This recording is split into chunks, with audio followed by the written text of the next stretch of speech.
Welcome back to The Last Word. We got another great, exciting show for you. But before we get started, as always, we like for you to like, comment, and subscribe. Want to stay connected. And, Kyron, it looks like I was correct in regards to the Carolina Panthers deciding that enough is enough. Their number one draft pick of 2023, Bryce Young, went to the NWO and faced the razor's edge. He got the crucifixion and is no longer the starting quarterback for the Carolina Panthers. They just had enough. They pulled the hammer, and Andy Dalton will be starting week 3. I called it first on this show. You did. What are your comments? Bryce Young getting sent to the bench, and you know the little birds are tweeting out there. Worst quarterback ever drafted, number 1. What are your thoughts pertaining to B. Young? Man, it's tough. It's a tough time for him right now. But this one has to fall on the feet of Carolina, of the organization, right? No stability, no vision, no true plan for fostering this young talent. Again, they brought in after firing the original coach, bringing in Frank Wright, who was supposed to be the quarterback whisperer, who was supposed to I guess re-inspire this franchise and bring things around. What was it? Maybe 11 games they've canned him. So just change after change, and this owner, it's shocking too, because this owner was a part of Pittsburgh's ownership group. So, and Pittsburgh is the most consistent, most patient, most disciplined franchise going. Like, what is it? 3 head coaches in 70 years or something? Like, you figure some of that would have spilt over into his mindset coming over to owning Carolina, but it hasn't. This guy is trigger happy, and unfortunately, Bryce Young is now feeling the butt of it. Question to you, though, because you did mention this, and yeah, you could see it coming down the road, but you were on top of this one. Is there any way for them to circle around and get and say, okay, maybe we have to step back. We're gonna let Dalton play, yes, and we're gonna just maybe go the route of patience that we should have probably initially started his career with. Is that still a possibility, or is it done? Well, here's what I look at it right now. Number 1 quarterback. What's his record? 2-16 over the last 2 years. The franchise, like you said, is a little bit rocky. A little bit. Okay, very unstable. Let's not dance around it. Very unstable. I think, like Tom Brady said, and I respect Tom so much, give these young quarterbacks some time to develop. Don't throw them out there to the wolves and then cause them to just lose their confidence and get all rattled. So I'm gonna say this, based on what we've seen in Carolina: bad franchise, bad management, bad all round. I think the best thing to do is cut your losses. I mean, chances are you're going to get the number 1 draft pick again anyhow, so cut your losses. They might be in a battle with the Giants there, all right? Come on, Giants. I'm saying cut your losses, trade him, because obviously you're going to get pennies on the dollar. You're going to get pennies on the dollar, but do him a solid, trade him. Try to get him in a system where he can develop like Baker Mayfield. Like, he's now found a home in Tampa Bay. Starting quarterback, got the bag. Yeah, Darnold. There's examples out here that some examples it didn't work out on the first run. So, the impatience of franchises. I think it can. Yes. I think it can work out. I think he just needs a fresh start. In reality, it's probably the best thing for him and his career to get out of Carolina. Get out of Carolina. And again, teams are gonna give this guy another go. Yeah, right? for sure. He's not gonna be a starter, right? Not right away. Come in. He's as a backup, get an opportunity, hopefully align himself with the right situation, the right coordinators, the right mindset, the right organization.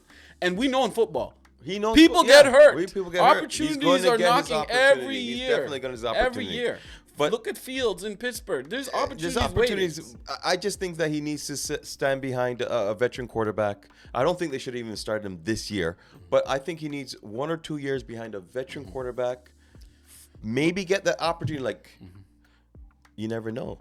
Yeah, but Cleveland might be looking for a quarterback real soon. It is tough in this league now because It's tough. everyone is looking for that quarterback, like the Stroud situation. You need that quarterback to shine in his rookie contract. CJ to get. But again, I'm not gonna say, oh, you should have got Stroud, because you know what? No one was saying that he wasn't deserving of being the number one pick or the number one quarterback pick taken. No one was saying that, but the eye test.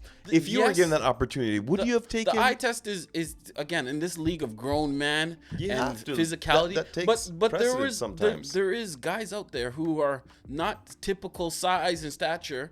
Again, you got Murray in Arizona. Russell, the real, I guess, starter of this type of quarterback. But those guys were a lot thicker, a lot, again, heavier in the legs.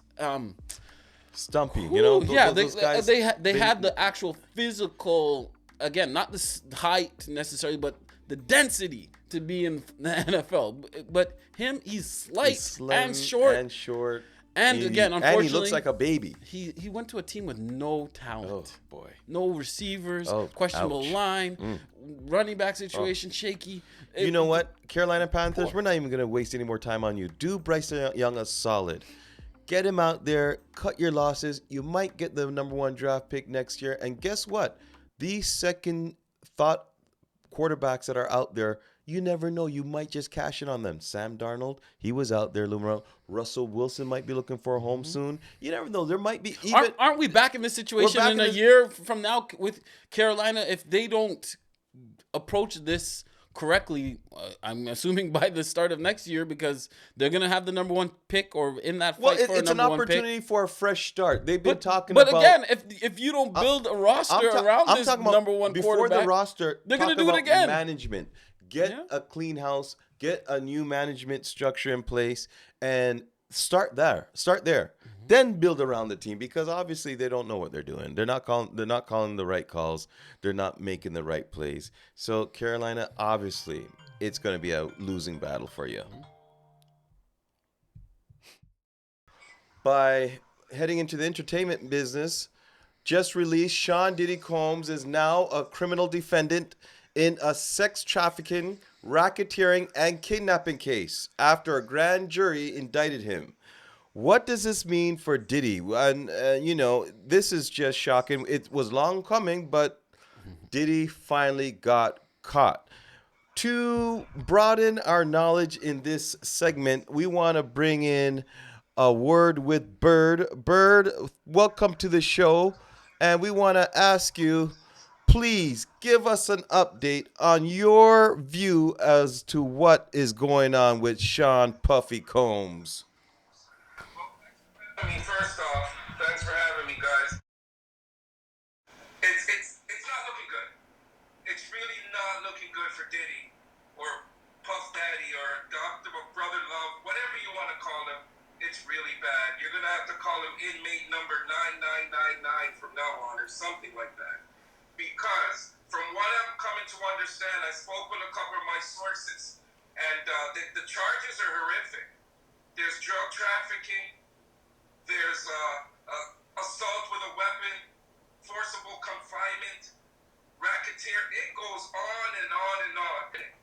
I really don't, but it's kind of looking crazy here. Whew. Again, we all knew that there was a cloud hanging over Diddy here, right? And it was just a matter of when the shoe was gonna fall on him, right? Again, what intrigues me at this point, again, I love sports, right? And we know Diddy's in Miami. We know there's a plethora of athletes that flock to that city to spend a lot of time and doing a lot of things in that place. So for me, my eye is just gonna be out to see who starts disassociating, who starts admitting to, I've been at Diddy parties, but I left early, of course. Bird, any idea or any is there any connections in the athletic world with Diddy? Some of the favorite athletes, let me say, that be tied into this somehow. What you're going to see, as you mentioned, there's going to be a lot of disassociation, a A lot of I left earlies. A lot of I didn't really hang with him. I knew him. I never really met him like that. Shook his hand one time. But those are the same people that's been hanging around until probably 7, 8 o'clock in the morning on those free calls. For sure. What do you think? Do you think Diddy's gonna talk? Do you think, or is Diddy gonna be around with the living in a year? What do you think? What do you think, or how do you think this plays out? I foresee, based on what I've been told, I foresee Diddy spending a lot of time in jail, guys. I foresee him spending unless he gives up a bigger fish than him.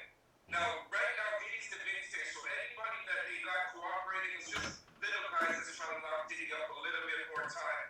However, if Diddy wants to do himself a favor, he'll snitch himself. But for him to change from that type of living to being locked up in a cell, I don't see him doing it, guys. I see him definitely talking, definitely selling out somebody that's bigger than him. You know what? I have a question for you because, like Michael Jackson, people used to say, can you really picture Michael Jackson growing old, you know? And the question now that Diddy is behind bars, can you really picture Diddy growing old? Like a lot of guilty men that have faced this feat, you know, suicide seems to be lingering in the air, or a mysterious security went missing and some other prisoners were able to get their hands on Diddy and some misfortune would happen. Do you foresee any foul play sort of happening in the near future if Diddy should find himself in a sticky situation and he can't get out of jail? Because, like you said, 50 million was put up, can't get out of jail. That's a wonderful question. And for somebody like Diddy, unfortunately, based on the situation, I don't see Diddy, if they give him 30 years like they did R. Kelly, I don't see Diddy doing a full 30. You take from that as you may, but I don't see him doing a full 30. No way. He's a billionaire. He's used to the glamour and glitz and gold. He's not used to being held in solitary confinement by himself. He's not used to being penalized. Diddy's not going to make it, in my opinion. He's definitely not. Diddy not going to make it. That's the word on the street. Word from Bird. Thank you for joining the show. We definitely appreciate the comments. Man, Kai, it's not looking good for Diddy. I don't know what's going to happen. Audience, send your comments in. What do you think is going to happen to Diddy? Is he going to make it? Did he even do it? I mean, allegedly he's on the table. Did he do it?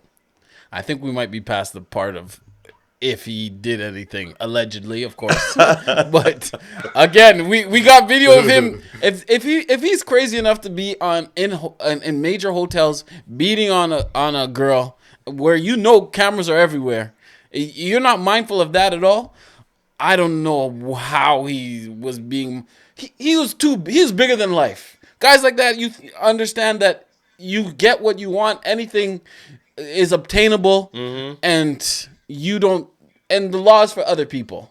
Unfortunately, I think that time is coming to an end for him. Let this be a lesson to you.